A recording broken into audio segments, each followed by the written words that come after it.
When the man loves God with all his heart, the jealousy of God is released in the direction of that man, causing that man to excel in anything he does.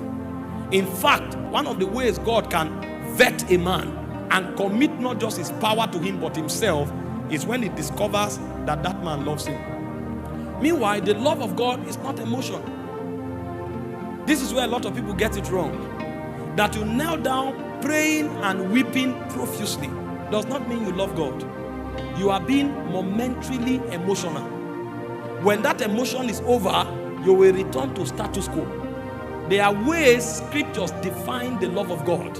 In fact, biblical summary of the love of God is obedience. If you study the book of John, Jesus himself was teaching. He said, if you love me, keep my commandment. That means the way I know that you love me is the degree to which you obey and tremble at my word. And so when a spirit is judging a reality, it's important for you to find out what he looks at. Because you are going to be correct based on his parameters, not your own parameter. Your own parameter may be fleshly. It may not be his standard.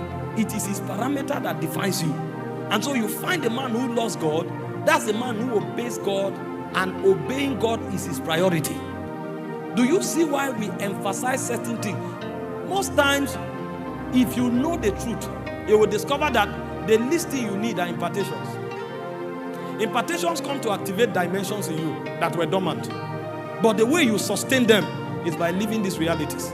But the fundamental consecration for provoking the jealousy of God over your life is to love God with all your heart. Find out any man who is succeeding. He can tell you every block of his life where transformation took place.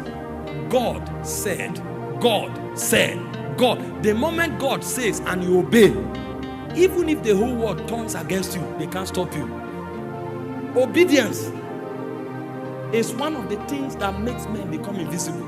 Because if God swears that he will be with you and he will prosper you, nothing can bring you down, no matter how they try.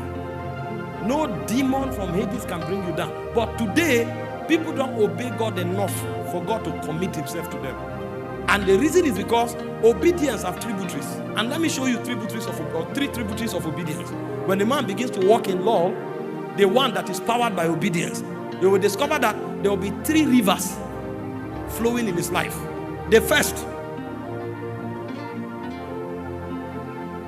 is that he will be constrained from iniquity. When a man loves God, the power to avoid iniquity will be imparted into his spirit. And he will walk on that corridor until he will come to the zenith. The zenith of that part is that he will not just be constrained from iniquity, he will hate iniquity. The Bible says, because thou lovest righteousness and hated iniquity, he said, thy God have anointed thee with the oil of gladness.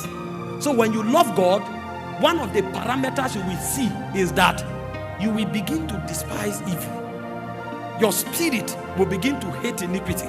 At first, when the love of God is growing in your heart as you are obeying him, you will discover that you will start avoiding sin.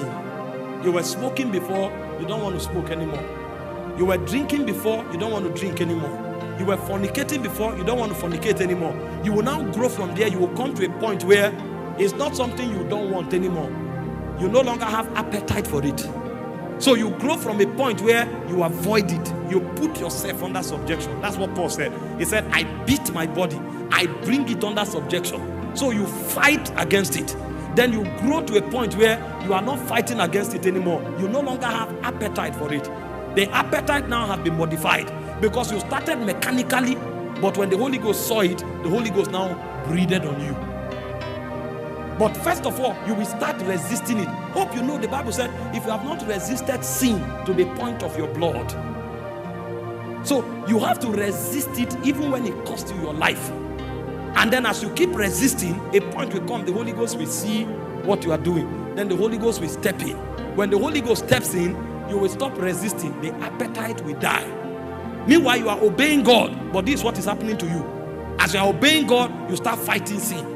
As you are obeying God, you come to a point where the appetite for sin dies. And then as you keep obeying God, a point will come, you will hate it. That's where Jesus operated. And he said, because Jesus operated there, he anointed him with the oil of gladness. That oil is what turned him to a philanthropist. And so everything he touches prospers. The reason is because he loved God through obedience.